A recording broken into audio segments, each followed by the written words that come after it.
pessoal, meu nome é Nara, bem-vindos ao meu canal. E no vídeo de hoje eu quero apresentar para vocês um projetinho pessoal meu de desencalhar algumas leituras que estão praticamente quase tirando o meu sono. Porque são livros que eu quero muito ler, mas por algum motivo eles ficaram abandonados no meio do caminho. Eu espero terminar eles até o final desse ano, se possível até setembro. Então vamos começar. O primeiro livro que eu tenho aqui é Os Buddenbrook, do Thomas Mann. Eu tenho essa edição da Círculo do Livro e eu li até aqui. Então li vai um terço do livro. O que aconteceu? Eu fiquei doente e aí acabei deixando o livro de lado e agora eu quero terminar ele. Eu tava gostando muito da história, mas, né, a vida aconteceu e o coitadinho ficou esquecido no rolê. Outro livro que eu quero muito ler, inclusive que eu demorei bastante pra conseguir esse livro, foi o Judas o Obscuro, né? Nesse caso, Jude o Obscuro. Eu tenho essa edição na tag, porque na época que eu queria ler, que eu, comecei a ler, não tinha uma edição desse livro. Então tá aqui, eu li essa parte aqui, falta uma parte considerável, digamos assim, mas a premissa do Judas, né, o Obscuro, eu acho muito interessante, então tá aqui. O próximo livro que eu quero ler aqui nesse projeto de Desencalhando Leituras é o Contos do Dostoiévski. Eu tenho esse livro Contos Reunidos e eu quero já terminar logo esse livro, porque faço parte de um clube de leitura que lê Dostoiévski em ordem cronológica. E eles começaram no começo do ano essa leitura, então imagino que eles já estão na metade do livro. Eu quero conseguir alcançar eles para poder participar da discussão e tudo mais. Outro livro, e esse aqui acho que é o mais engraçado aqui dessa minha lista, é o Érico Veríssimo com O Retrato, da série O Tempo e o Vento. O Retrato seria o segundo volume e ele é composto por 2 livros, por isso que tem o Retrato volumes 1 e 2. Então, no caso, nesse Retrato, eu já li metade. Eu li isso aqui, aí falta terminar o Retrato 2. E por que eu não terminei ainda? O Érico, essa saga, né, O Tempo e o Vento, especificamente o primeiro livro, O Continente, é um dos meus favoritos da vida. Juro que eu já li umas 5 vezes O Continente, assim, de começar a leitura, chegar no final e começar a ler tudo de novo, porque eu amo aquele livro. E por amar o livro, eu tenho dificuldade de seguir com a história.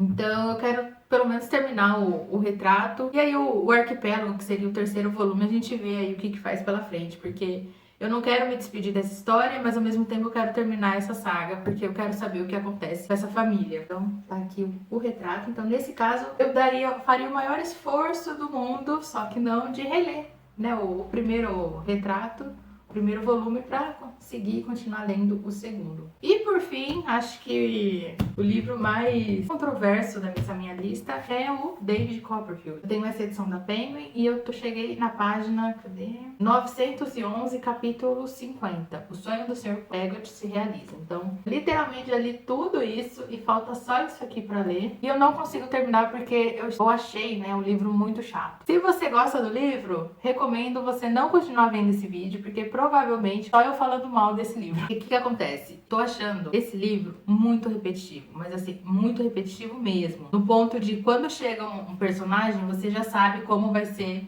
a história desse personagem. Tão repetitivo que é. Então assim, David poderia ser metade do tamanho, ia ser muito bom, mas não. Enfim, eu vou fazer uma maratona pra ler ele, né, terminar de vez essa leitura. Ele tá me perseguindo.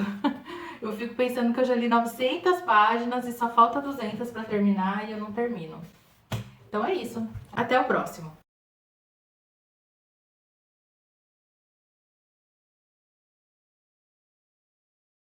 Quero conversar com vocês sobre a minha experiência de leitura com o David Copperfield. Para vocês terem uma ideia, eu levei quase 6 meses para ler o David. E para começar essa nossa conversa, eu queria falar com vocês sobre como eu cheguei ao David Copperfield. Ele é um clássico, todo mundo já sabe, mas o meu interesse de verdade veio a partir do meu estudo, meus estudos pessoais sobre o gênero do romance de formação. O livro que eu utilizei para estudar foi esse de Franco Moretti. Eu vou pegar. O Franco Moretti, nesse livro chamado O Romance de Formação, ele faz realmente uma visão geral do gênero do romance de formação, e para ter essa visão geral ele usa vários títulos. Então essa é a lista de obras que ele faz. A gente tem aqui Os Anos de Aprendizado de Wilhelm Einstein, Orgulho e Preconceito, Vermelho e Negro, Efigênio Negro, meu livro favorito, Ilusões Perdidas, Educação Sentimental, Jane Eyre e David Copperfield. No caso havia Orgulho e Preconceito, Vermelho e Negro, Efigênio Negro, Ilusões Perdidas, e faltava ler o David Copperfield. A ideia do Moretti nesse livro é de que o romance de formação inglês, que ele colocou aqui, seria David Copperfield e Jane Eyre, eles são um pouco diferentes do romance de formação continental, que incluiria alemão, com Goethe, e francês, com Balzac e Stendhal. Então foi a partir daí que surgiu meu objetivo, digamos assim, de ler o David Copperfield. E ali, principalmente em Kindle e no celular, que você fica meio, digamos assim, sem muita recomendação, sem nada, a maioria dos meus comentários eu fiz online. Como foi a minha experiência de leitura? E aqui eu gosto de frisar uma informação muito importante, que é eu tenho duas opiniões em relação a esse livro. De um lado, tem a minha experiência mesmo de leitura, a Nara leitora, digamos assim, e do outro, tem a Nara mais acadêmica, a Nara historiadora, que tem uma visão mais técnica. Então, a Nara leitora, então, a minha experiência de leitura não foi muito boa. Eu achei ele muito longo e muito repetitivo. Assim que entrava um personagem, a gente já sabia mais ou menos qual ia ser o desfecho. Então, várias partes aqui eu fiz praticamente uma leitura dinâmica. Um exemplo disso é a família Picabia. Então, é o pai, a mãe e os filhos, e eles sempre estão na penúria. O senhor Picabia, né, o pai da família, sempre está bebendo. E aí, a forma de como o capítulo funciona sempre se repete. Toda vez que a família Picabia aparece, segue esse mesmo esqueminha. Então, fica muito cansativo para mim e previsível também. Tem um personagem aqui que chama Uriah. Na primeira linha que ele é citado, que ele é descrito, ou seja, ele é o vilão da história. Ele tem uma dificuldadezinha. É muito engraçado, assim, não sei explicar direito, mas a melhor forma que eu descreveria é de que é uma história simples. De não ter muitas camadas, não ter muita ironia nos personagens, enfim. Foi o que eu entendi da minha experiência. Agora, falando do lado técnico da história, né? Falando da questão técnica, comentários relacionados à ideia geral, à estrutura do livro, que vai dar, digamos assim, algum spoiler para vocês. Então, eu acho que o David Copperfield é um ótimo romance de formação para ver esse outro lado do romance de formação. Porque se a gente pegar a lista proposta pelo Moretti, todos eles seguem mais ou menos uma ideia geral, que é o personagem é jovem, está em A e precisa chegar em B. Esse B é ele se incluir na sociedade. Então, por exemplo, em Orgulho e Preconceito, a gente tem os dois protagonistas que, de certa forma, representam as duas classes sociais ali da Inglaterra. Em Vermelho e Negro, a gente está numa época, digamos, pós-Napoleão.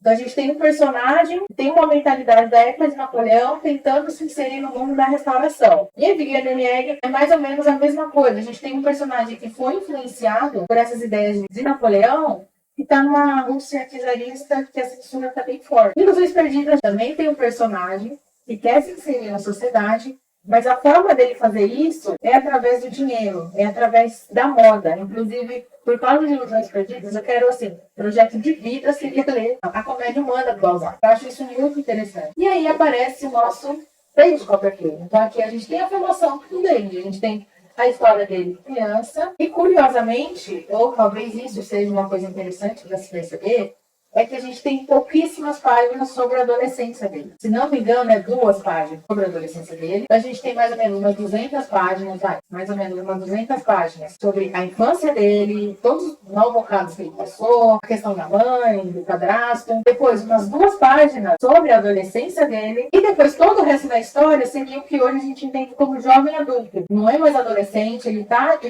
entrando no mercado de trabalho, mas ele ainda não é um adulto como se entende na época, casado, com filho, casa. Então, essa seria o primeiro ponto de diferença de David com os demais romances de formação. A proposta do Dickens nesse livro foi muito interessante, porque quando a gente fala de romance de formação, a gente tem, digamos, um adolescente entrando na fase adulta. E como ele entra nessa fase adulta, que é a ideia do romance de formação, né? Os meios que ele alcança a vida adulta. E que o David, ele vai chegar na sua formação, na sua maturidade, voltando ao que era a infância. Como assim voltando ao que era a infância? Se relacionando com as pessoas que ele encontrou na infância, fazendo amizade com os amigos da infância, se apaixonando pela sua apaixonite da infância. Percebe a ideia do Charles Dickens nesse caso?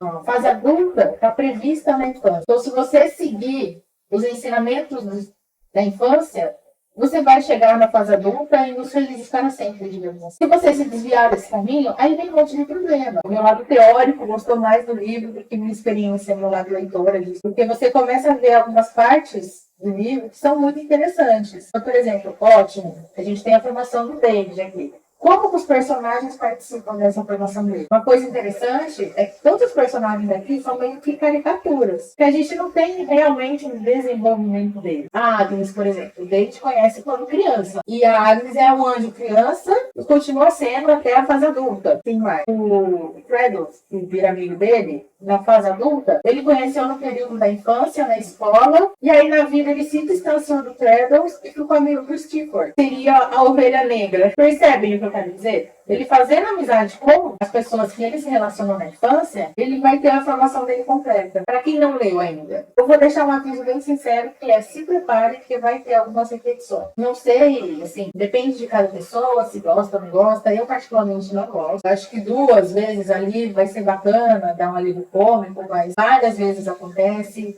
a história fica um pouco previsível. Mas fica a recomendação, né, de ler um clássico que virou vários livros, deu uma nova visão para o gênero do romance de formação. A história adorava um capítulo chamado Tempestade, que é um capítulo incrível, mas é aquela coisa, eu acho que para mim é o único capítulo incrível desse livro todo, que é Tem uma Tempestade, e aí tanto a tempestade da natureza e o David também estão entrando, digamos, em conflito. Os dois estão tempestuosos, então é muito interessante ver a construção desse capítulo, né? Então fica aqui a minha recomendação, se você quiser ler, talvez não pela experiência, mas pelos comentários mais técnicos. É isso, espero que vocês tenham gostado desse vídeo e a gente se vê no próximo.